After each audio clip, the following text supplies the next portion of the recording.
شکریہ انیق میاں. یہ اتنے قابل، پڑھے لکھے، ایماندار، محنت کش، سچ بولنے والے انسان ہیں انیق، اور اسلامک ہسٹری پہ اتنا عبور ہے ان کو. ابھی جو انہوں نے ہجرت کا آنکھوں دیکھا حال سنایا تو ایسا لگتا ہے موجود تھے وہاں. ایک ایک نام، ایک ایک رستہ، کون سا اونٹ جا رہا ہے، کہاں رکا، کس دروازے پہ ٹھہرا، جتنا یہ جانتے ہیں. اور جس طرح کا پروگرام ان کا ہوتا تھا اتنا کوئی نہیں جانتا، اور ان کے سامنے بات کرنا بہت مشکل ہے. بات ہو رہی ہے ہجرت کی. ہجرت کے معنی ہیں جدائی، دوسرے معنی ہیں وطن چھوڑنا. 75 سال بعد ہم کو معلوم ہوا کہ وطن ہمیں چھوڑ رہا ہے.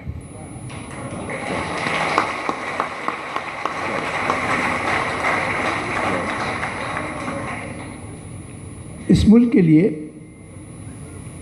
سب نے بہت کام کیا، ہم نے بھی کیا، ہر ایک نے کیا. اور جہاں تک اردو زبان کی بات ہے وہ تو قومی زبان ہے، اور صوبوں کی زبانیں بھی جو ہیں ان کا ہونا بھی بہت ضروری ہے. مگر ابھی جیسے خوش بخت نے کہا کہ 8ویں جماعت تک فارسی ضروری تھی پڑھنا. اب حالات ایسے ہو رہے ہیں کہ مجھے لگ رہا ہے ایم اے تک سندھی ضروری ہو جائے گی.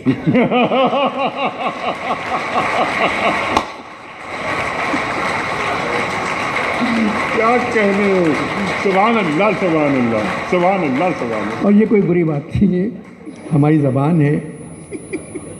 اب شاہ بٹائی، سرمست، شیخ ایاز، یہ نام ایسے ہیں کہ ان کو پڑھنا چاہیے ہم کو. یہ محبتوں کی سرزمین ہے سندھ، اور جو اردو زبان ہے وہ ہے محبتوں کی بادشاہ.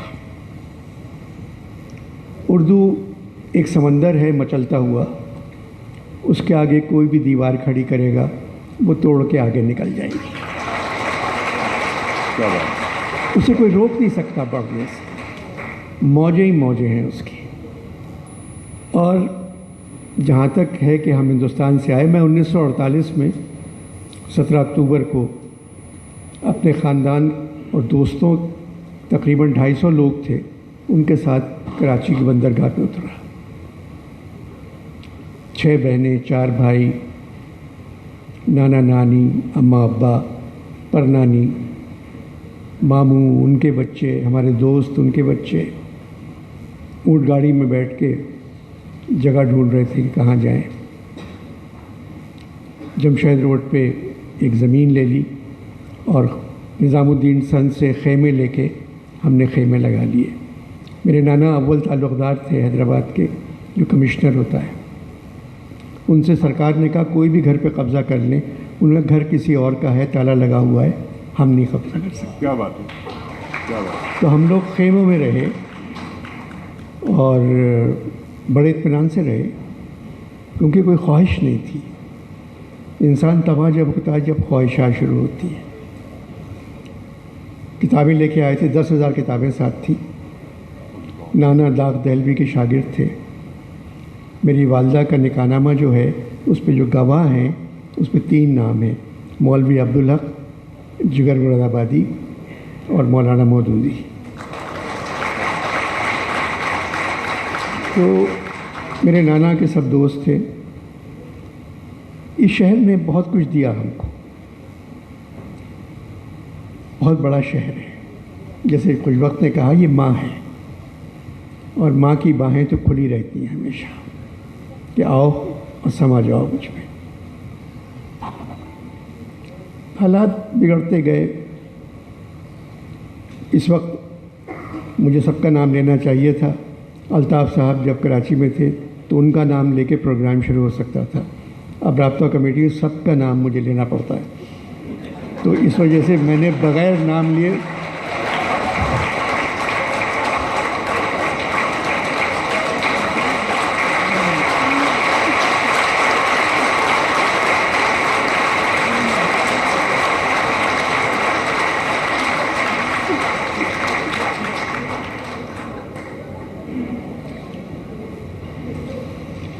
دیکھیے، ہوا، روشنی، پانی پر کسی کا قبضہ نہیں ہے، یہ ہر ایک کا حق ہے، یہ حق ہم کو ملنا چاہیے۔ یہی حق نہیں مل رہا ہے۔ پانی مل جائے، اگر پانی مل جائے تو شاید ہم ڈوب کے مر جائیں،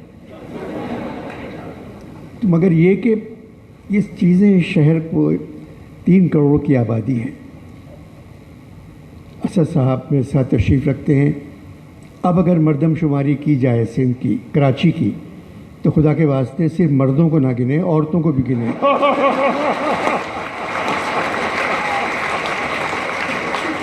یہ لوگ مردم سے مرد سمجھتے ہیں کہ مردوں کو گن لیتے ہیں صرف، بالکل غلط مردم شماری ہوئی ہے۔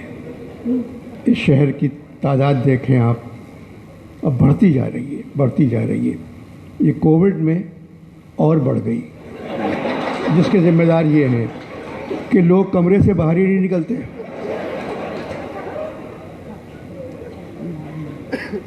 مگر اللہ کا کرم ہے، رحم کرے گا اس شہر پہ۔ اس شہر کے لوگوں کو جینا ہے، بہت اچھے لوگ ہیں، اور جو چھوڑ کے آئے ہیں انہیں بہت کچھ یہاں ملا ہے۔ اس سرزمین نے بہت دیا ہے، ہمیں اس سے انکار نہیں ہے۔ میں میرے خیال میں 59 یا 58 میں میری نمائش تھی پینٹنگز کی، میں صدر میں بوری بازار میں ٹائی بنا کے اور کفلنگز بنا کے بیچتا تھا۔ میں جب 50-50 کر رہا تھا ٹی وی کے اوپر اور شوشا، میں بس سے جاتا تھا، نہ میرے پاس موٹر سائیکل تھی، نہ میرے پاس گاڑی تھی، مگر مجھے کسی بات کا افسوس نہیں ہے کہ برا وقت اچھے لوگوں پر ہی آتا ہے۔ تو آپ سب بہت اچھے لوگ ہیں، اور اچھا وقت تو آنا ہے، اب اس کا انتظار کرنا ہے۔ ہمارے اوپر ہمیں نہیں ملے گا تو ہمارے بچوں کو، ان کے بچوں کو تو ملنا ہی ملنا ہے انشاءاللہ۔ یہ وقت ضرور ملے گا۔ اور جو اس وقت سب سے مقبول آدمی کراچی میں ہیں، وہ بیٹھے ہوئے ہیں اس کونے میں، میں ان کا شکریہ ادا کرتا ہوں۔ ان کو میرے گھر مطلب آئے دعوت نامے کے لیے، اگر وہ صرف کہتے ہی مجھ سے فون پہ، میں آ جاتا۔ سبحان اللہ۔ آپ سب خوش رہیں، پاکستان ایسی رہے، اور سب سے اچھے وزیر، سب سے سچے وزیر میرے ساتھ بیٹھے ہوئے ہیں، جنہوں نے پاکستان کی سب سے بڑی تنخواہ مل رہی تھی ان کو، ایک ادارے سے سب سے زیادہ تنخواہ تھی، وہ چھوڑ کر سیاست میں آئے صرف ہم لوگوں کی خدمت کرنے کے لیے، اور سچ بولتے ہیں، کبھی چھوڑ جاتے ہیں پھر آ جاتے ہیں، مگر اب آئے ہیں تو اب وہ ہماری محبت میں آ جاتے ہیں، آگے جانے کے لیے آئے۔ اچھا انور بھائی، صرف ایک چھوٹا سا سوال آپ کی خدمت میں۔ آپ نے فرمایا، اب طویل گفتگو آپ کی میں پورا کوٹ نہیں کرنا چاہتا، لیکن آپ نے بتایا کہ وہ ٹائیاں اور کفلنگ وغیرہ آپ بیچتے تھے ایک جگہ کھڑے ہو کر۔ اس شہر نے، اس ملک نے ہمیں بہت کچھ دیا، ہم کہاں تھے، ہم کہاں پہنچ گئے، الحمدللہ، اس میں کوئی دو آرا نہیں۔ لیکن جو گفتگو آج ہو رہی ہے، یہ جو مکالمہ ہو رہا ہے زبان و ادب کے حوالے سے، تہذیب کے حوالے سے، اقدار کے حوالے سے، ہماری معاشی ترقی، ہماری تہذیبی ترقی کو کیوں کھا گئی؟ جب ملک کی معاشی ترقی سے آگے بدماشی ترقی چلی جائے تو پھر کوئی ترقی نہیں ہو سکتی۔ تو کیا یعنی معاشیات بدمعاشیات بن گئی؟ بدماشیات جب ہو جائے اچھا، تو بات یہ ہے، اس کا جواب تو اسد عمر صاحب دیں گے اپنے وقت پر۔ بالکل ان کو دینا بھی چاہیے، اور یہ کہ ہر چیز ایمانداری، مطلب بے ایمانی لیگل ہو گئی ہے۔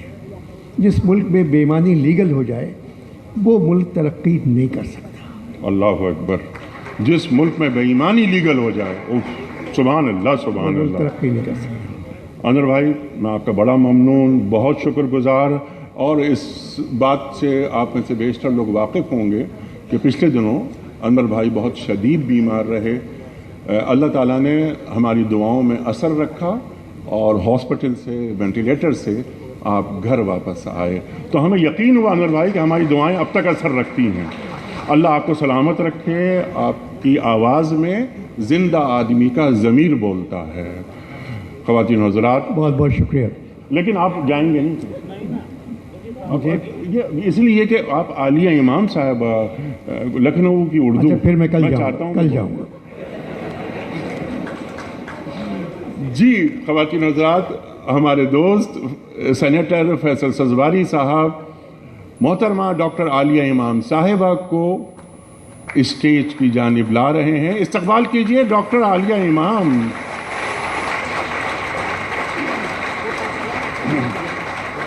زبان و بیان اگر کسی